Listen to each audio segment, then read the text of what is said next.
করছি আজদাহা লেখনতে সাবিলা সাবি পর্ব সংখ্যা 14 দ্বিতীয়াংশ। ফিওনা রান্নাঘরে ব্যস্ত। প্রতিটি পদে তাকে একটু নতুন পরীক্ষার সম্মুখীন হতে হচ্ছে। পুরোপুরি অচেনা এই পরিবেশে হাতের কাছ থেকে চোখ সরানোর সুযোগ নেই। নানা ধরনের সবজি, মশলা এবং মাছের অদ্ভুত গন্ধে পরিবেষ্টিত হয়ে যেন একটি ভিন্ন জগতের প্রবেশ করেছে। রান্নার প্রক্রিয়া, কখনো ভুলভাল কাটা সবজির টুকরো, কখনো বা হাতের আঙুলের ওপর কাটার আঁচড়, সবকিছু যেন একটি বিশাল ক্লেশের মধ্যে আষ্টেপৃষ্ঠে আবদ্ধ। অবশেষে ঘণ্টার পর ঘণ্টা কাটিয়ে ফিওনা যখন রান্না শেষ করে, তখন বিকেলের আলো আবহাওয়াকে শান্ত করে দিয়েছে। হাঁড়িগুলোতে রান্না করা নানান পদ জমা হয়েছে, কিন্তু তার মাথায় এখনো আতঙ্কের ছায়া। এই মেয়ে, শোনো। আলভিরার কণ্ঠস্বর তাকে ভেঙে দেয়। সবগুলো খাবার ওই লিভিং রুমের ডাইনিং টেবিলে সাজিয়ে রাখো। ফিওনা এক দীর্ঘ নিঃশ্বাস ফেলে একে একে হাঁড়িগুলো ডাইনিং টেবিলের দিকে নিয়ে যেতে থাকে। প্রতিটি হাঁড়ি তার শরীরে ক্লান্ত করে তুলছে, যেন সমস্ত কাজ একাই করার জন্য তাকে শাস্তি দেওয়া হচ্ছে। অবশেষে সবকিছু টেবিলে রেখে যখন সে দাঁড়ায়, মনে হচ্ছে পৃথিবীর বোঝা তার কাঁধে থেকে মুক্ত হয়েছে। বলছি, কাজ তো শেষ, এবার কি আমি খাবার খেতে পারবো? ফিওনা আলভিরার দিকে তাকিয়ে প্রশ্ন করে। আলভিরা তার দিকে ফিরে তাকায়। কাজ এখনো বাকি আছে। এখনো সব আমাদের খাবার দেয়া হয়েছে। প্রিন্স অরিজিন কি আমাদের সাথে বসে খাবে নাকি? ওনার খাবার আলাদা রেডি করে ওনার রুমে দিতে হবে। রুমে? ওনার রুম? আমি তো চিনি না। ফিওনা বিভ্রান্তের সাথে উত্তর দেয়। আমি চিনিয়ে দেব, তাড়াতাড়ি করো। প্রিন্সের এতক্ষণে বোধহয় খিদে পেয়েছে। ফিওনার মনে একটি অস্থিরতার জন্ম নেয়। সে চুপচাপ করে কিচেনে ফিরে আসে। রান্নার অভিজ্ঞতা হয়তো খুব একটা স্বস্তি এনে দেয়নি, কিন্তু প্রিন্সের জন্য তার তৈরি খাবারগুলো তাকে এক ভিন্ন আত্মবিশ্বাসের পথে নিয়ে যাচ্ছে। ফিওনা পুনরায় কিচেনে ঢুকে সার্ভিং ট্রলিতে বড় বড় প্লেট আর বাটিতে খাবার সাজাতে শুরু করে। নানান পদ, সবজি, মাংস, ড্রাগনের জন্য বিশেষ প্রস্তুত করা ব্যঞ্জনগুলো একের পর এক ট্রলিতে সযত্নে রাখছে। একসময় আলভিরা কিচেনে প্রবেশ করে। গোছানো শেষ হতে দেখে সে স্বস্তির নিঃশ্বাস ফেলে। ফিওনার দিকে এক নজর তাকিয়ে বলল, সব প্রস্তুত? ফিওনা একটু ক্লান্ত স্বরে উত্তর দেয়, হ্যাঁ, কিন্তু একটা প্রশ্ন আছে। এই কাঠের সিঁড়ি দিয়ে সার্ভিং ট্রলি দোতলায় কিভাবে নিয়ে যাব? আলভিরার মুখ একচিলতে হাসি রেখা ফুটে ওঠে, যেন ফিওনার অনভিজ্ঞতা তাকে মজার কিছু মনে করাচ্ছে। এটা নিয়ে চিন্তা করো না, সে বলে। এখানে ড্রাগন প্রাসাদের সবকিছুর জন্য ব্যবস্থা থাকে। আমি তোমাকে দেখিয়ে দিচ্ছি কিভাবে সেটা করতে হয়। দোতলায় ওঠানোর পর আমাদের সিঁড়ির পেছনের দিকে লিফট আছে। ট্রলি নিয়ে সেটা ব্যবহার করতে হবে। ফিওনা একটু স্বস্তি অনুভব করে। যাক, কাজটা কিছুটা সহজ হয়ে গেল। তবে তাড়াতাড়ি করো। আলভিরা নির্দেশ দেয়। প্রিন্স অরিজিন ক্ষুধার্ত, আর ওনার খাবারের সময় দেরি করা চলে না। ফিওনা খাবারের ট্রলি নিয়ে বাড়ির পেছনের লিফটে উঠে পড়ে। লিফট দ্রুত দোতলায় উঠে যায়। তার মনে উত্তেজনা আর বিভ্রান্ত, কারণ সে এই ধরনের পরিস্থিতির সাথে কখনো আগে পরিচিত হয়নি। আলভিরা আগে তাকে সতর্ক করে দিয়েছে, জেসপারের রুমের সামনে এসে দাঁড়ালেই তাকে বুঝতে হবে কিভাবে খাবার পৌঁছে দিতে হবে। লিফট থেকে নেমে করিডোরে পেরিয়ে ফিওনা নিজের কক্ষে পার হয়ে শেষের দিকে পৌঁছে যায়। আলভিরার দেওয়া নির্দেশ অনুযায়ী সে দেখতে পায় একটি গ্লাসের তৈরি বিশাল কক্ষ, সম্পূর্ণ স্বচ্ছ কাচের দেয়াল, যা বাইরের দৃশ্যকে দৃষ্টিগোচর করে, কিন্তু ভেতরের কোনো কিছুই বাইরে থেকে বোঝা যায় না। ফিওনা একটু অবাক হয়ে থেমে যায়। ট্রলি একপাশে রেখে সে গ্লাসের চারপাশে হাত বোলাতে থাকে, যেন কোনো সিক্রেট মেকানিক্যাল খুঁজে পেতে পারে। তার আঙুলগুলো কাচের ওপর দিয়ে ধীরে ধীরে বুলাতে থাকে, কিন্তু কিছু ঘটে না। কোনো বোতাম নেই, কোনো শব্দ নেই। এ যেন রহস্যের চূড়ান্ত বিন্দু। সে ভাবছে কিভাবে ভেতরে প্রবেশ করবে বা খাবার পৌঁছবে। একটু হতাশ হয়ে ফিওনা এবার পিছনে তাকায়। তার মনে প্রশ্ন জাগে, এতক্ষণ যদি কোনো প্রকার ভুল হয়ে যায় তাহলে কি হবে। ফিওনা কিছুক্ষণ আগেও ধান্দা ছিল কাছের দেয়ালে কিভাবে পার হবে, কিভাবে পৌঁছে দেবে খাবার। কিন্তু হঠাৎ পেছন থেকে এক গম্ভীর রহস্যময় কণ্ঠ তার মনোযোগ ভেদ করে। এখানে কি করছো? আমার কক্ষের সামনে। আতঙ্কের ঘোর কাটিয়ে ঘুরে দাঁড়ায় ফিওনা। তার শ্বাস এক মুহূর্তে থেমে যায়, কারণ তার সামনে দাঁড়িয়ে আছে জ্যাসপার। অপার্থিব সৌন্দর্য আর গভীর অভিজাত্যে ভরা, গায়ে সাদা সিল্কের বাথটব, যার উপরে বিকেলের সূর্য সোনালি আলোকরশ্মি এসে পড়ছে। সে আলো তার ত্বক যেন সোনালি বর্ণে ঝলমল করছে। তার চুল সদ্য ধোয়া, টপটপ পানি পড়ছে এবং সেই পানির ফোঁটাগুলো তার গালের ওপর মুক্তার মতো চিকচিক করছে। বাথটবের ফাঁক গলিয়ে ঘাড়ের ট্যাটুটা অর্ধেক অংশ দেখা যাচ্ছে। ট্যাটুর রং সোনালি সবুজ, যা যেন সূর্যের আলোতে জ্বলজ্বল করছে। নরম গাঢ় সাদা বাথটবের স্নিগ্ধতার মধ্যে ট্যাটুর তীক্ষ্ণ রেখাগুলো যেন এক অনন্য কল্পনার উন্মোচন করছে। এ এক কঠোরতার সুন্দর দৃশ্য, যেখানে শিথিলতা এবং শিল্পের মেলবন্ধন ঘটে। ঘাড়ের ট্যাটুর শৈল্পিক গঠন যেন রহস্যময়, তেমনি তা পরিধানের গাম্ভীর্যকে আরো গভীর করে তোলে। জ্যাসপারের সবুজ নেত্রপল্লব দুটো ফিওনার দিকে স্থিরভাবে তাকিয়ে আছে, গভীর, প্রশান্ত, কিন্তু বর্ণনাতীতভাবে তীব্র। মনে হচ্ছে যেন সেই দুটো চোখে ফিওনার আত্মা অবধি বিদ্ধ করছে। ফিওনা মনকে আচ্ছন্ন করে ফেলেছে সেই দৃশ্য। সে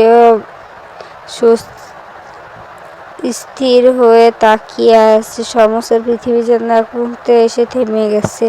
জ্যাসপারের চেহারার প্রতিটি রেখা, তার ভিজে চুলের ঝরঝরে ভাব, শরীরের প্রতিটি অনমনীয় ভঙ্গি যেন ফিওনাকে কোনো মায়াজালে আটকে ফেলেছে। ফিওনা মনে হচ্ছিল এই মুহূর্তে তার স্মৃতিরা ধোঁয়াটে হয়ে গেছে। সে কোথায়, কি করছে, কি উদ্দেশ্যে এখানে এসেছে, সবকিছু যেন ধীরে ধীরে মুছে যাচ্ছে। তার দৃষ্টি এখন কেবল একটি মাত্র বিন্দুতে আটকে গেছে, আর তা হলো জ্যাসপারের সে অদ্ভুত আকর্ষণীয় উপস্থিতি। জ্যাসপার যেন তাকে হিপনোটাইজ করে রেখেছে, তাকে বন্দী করেছে তার অভিজাত তীব্র চেহারার মোহনীয়তায়।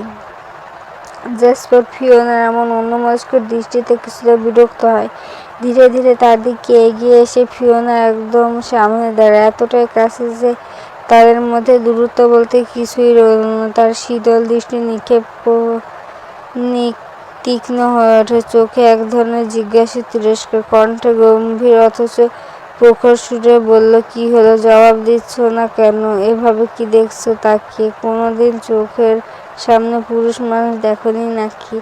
জ্যাসপার তীক্ষ্ণ কণ্ঠে সম্বিত ফিরে পায় ফিওনা। তার কথাগুলো যেন বাস্তবতার করাঘাতে তাকে ফিরিয়ে আনে। নিজের ওপরই বিরক্ত তৈরি হয়। এতক্ষণ কিভাবে এমনভাবে তাকিয়েছিল একজন পুরুষ মানুষের দিকে, তাও এই অদ্ভুত ড্রাগন পুরুষের দিকে।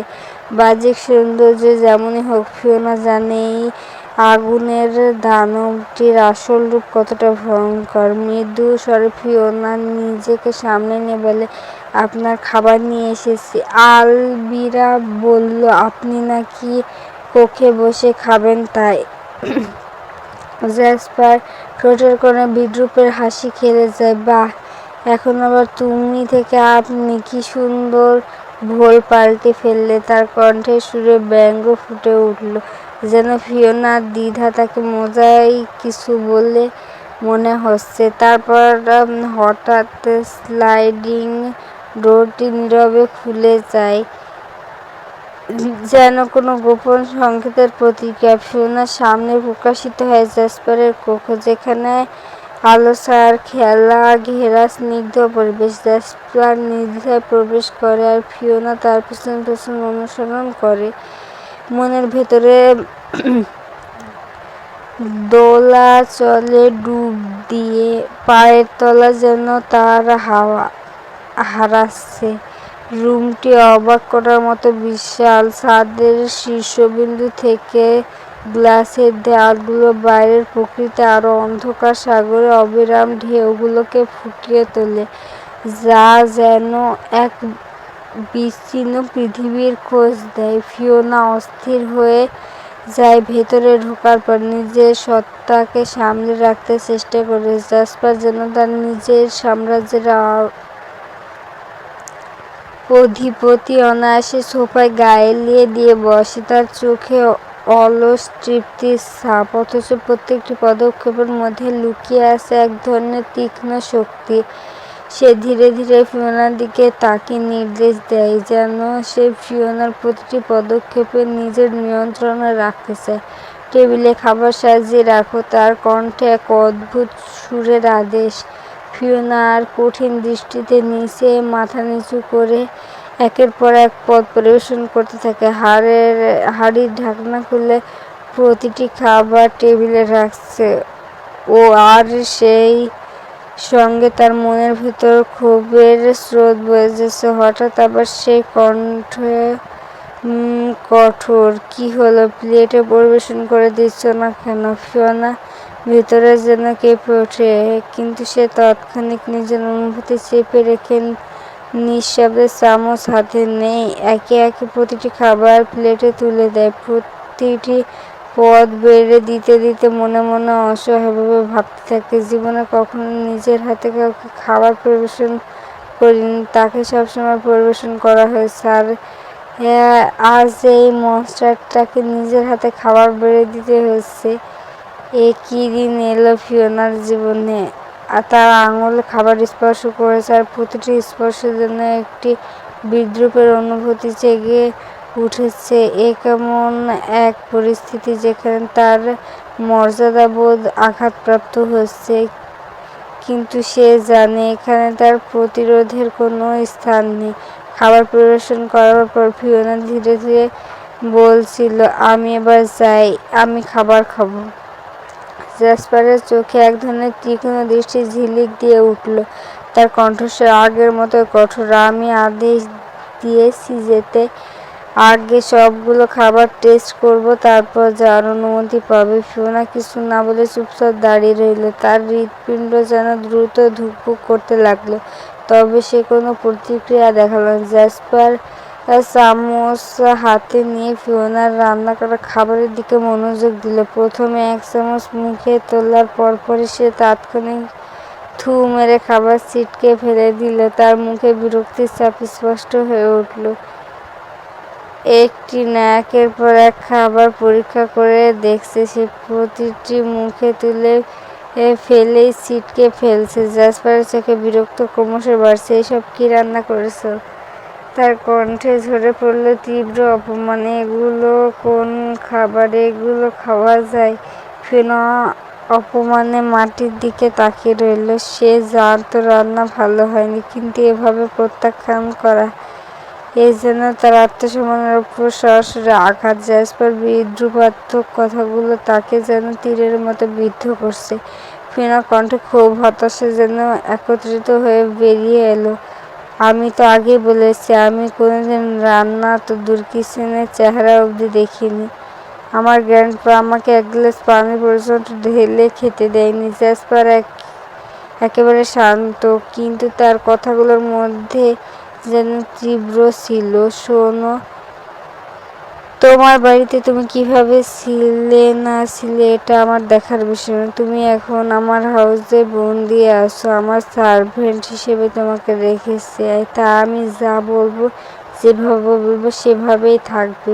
তার কণ্ঠের কথাটা ফিওনাকে আরো বেশি অসহায় মনে করিয়ে দিল। আর এসব খাবার খাওয়া সম্ভব না, যা এখন নিয়ে যাও। এসব অন্য ব্যবস্থা করছি তোমার জন্য, এখন চোখের সামনে থেকে নিয়ে যাও তো এসব ফালতু খাবার। জ্যাসপার সোফা থেকে উঠে দাঁড়ায়। তার উচ্চতা এবং আধিপত্যপূর্ণ উপস্থিতি পুরো ঘরকে ভরে দেয়। ফিওনা কাঁপা কাঁপা হাতে সবকিছু পুনরায় ট্রলিতে রাখতে শুরু করে। প্রতিটি পদক্ষেপ আর আত্মবিশ্বাসে ভেঙে পড়ার জন্য স্পষ্ট হয়ে ওঠে। তার মনে কেমন করছে যেন এই সবকিছু তার অক্ষমতার প্রতীক। জ্যাসপার সোফা থেকে উঠে দাঁড়ায়। তার উচ্চতা এবং আধিপত্যের উপস্থিতি পুরো ঘরকে ভরে দেয়। ফিওনা কাঁপা কাঁপা হাতে সবকিছু পুনরায় ট্রলিতে রাখতে শুরু করে। এতটা আসতে এসে সে জানতে পারলো তার চেষ্টা, তার পরিশ্রম সবকিছু অর্থহীন মনে হচ্ছে। সব খাবার আবার ট্রলিতে তুলে নিতে নিতে ফিওনা মনে মনে নিজেকে বলল, এটাই আমার জীবন। ফিওনা খাবার ট্রলি নিয়ে তাৎক্ষণিক বেরিয়ে যায় জ্যাসপারের কক্ষ থেকে। ফিওনা চলে যাওয়ার সাথে সাথেই জ্যাসপার মনে মনে ভাবে, এই বোকা বান্ধবী মেয়েটা আসলে পারেটা কি? কিছুই পারে না। মনে মনে আওড়ায় জ্যাসপার। তার কণ্ঠে এক ধরনের বিদ্রুপপূর্ণ স্বর ছিল। ফিওনা বিদায়ের পরপরই জ্যাসপার দ্রুত লিভিং রুমে প্রবেশ করে। সেখানে পৌঁছে দেখতে পায় কেউই খাবার স্পর্শ করেনি। পুরো ঘর জুড়ে খাবারের বিষাদময় গন্ধ ভাসছিল, যা তার ধৈর্যের শেষ সীমায় নিয়ে আসে। তার কঠোর দৃষ্টির চারপাশটা এক নিমিষেই নির্জীব হয়ে ওঠে। তিনি ঠান্ডা কণ্ঠে আদেশ দেয়, থারিনিয়াস শহর থেকে যথাসম্ভব তাড়াতাড়ি খাবার নিয়ে এসে। এ খাবার আমাদের খাওয়ার যোগ্য নয়। থারিনিয়াস দ্রুত বেরিয়ে যায়, কোনো প্রতিক্রিয়া না জানিয়ে। অন্যদিকে জ্যাসপার হালকা পদক্ষেপ বাড়িয়ে পেছনের দরজায় নিঃশব্দে বেরিয়ে যায়। তার লক্ষ্য গোপন ল্যাব, যেখানে শুধুমাত্র অল্প কয়েকজন প্রবেশ অধিকার রয়েছে। বাতাসে তার উপস্থিতি যেন এক ধোঁয়ার কণার মতো মিলিয়ে যায়। একাকী সে সিঁড়ি বেয়ে গুহার ভিতরে প্রবেশ করে। নিস্তব্ধতায় ভরা ল্যাবটি যেন তাকে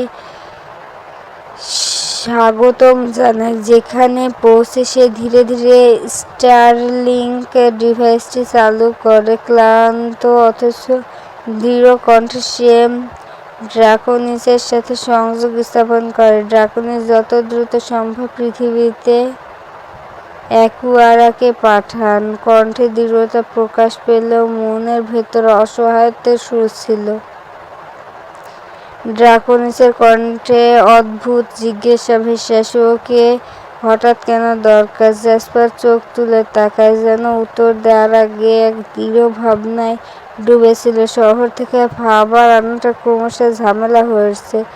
থারিনিয়াসের বারবার শহরে যাওয়া আসা লক্ষ্য করলে সায়েন্টিস্টরা ঠিকই ধরতে পারবে যে সে একজন ড্রাগন। এই কারণে অ্যাকুয়ারাকে চায়। ও রান্নার কাজ দেখলে নিরাপদ হবে।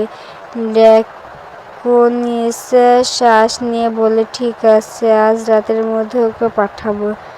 ড্রাকোনিস নিরুত্তর কিছুক্ষণ অপেক্ষা করে, তারপর জিজ্ঞেস করে, আর এথিরিয়নের কি খবর? জ্যাসপার কণ্ঠ এবার আশ্বাসের ছোঁয়া পেল। আপনি আমার উপর ভরসা রাখুন, ওকে মুক্ত করতে একটু সময় লাগবে।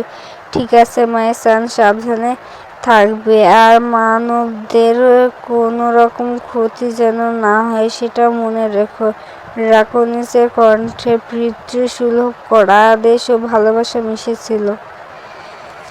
ধন্যবাদ সকলকে। ভুল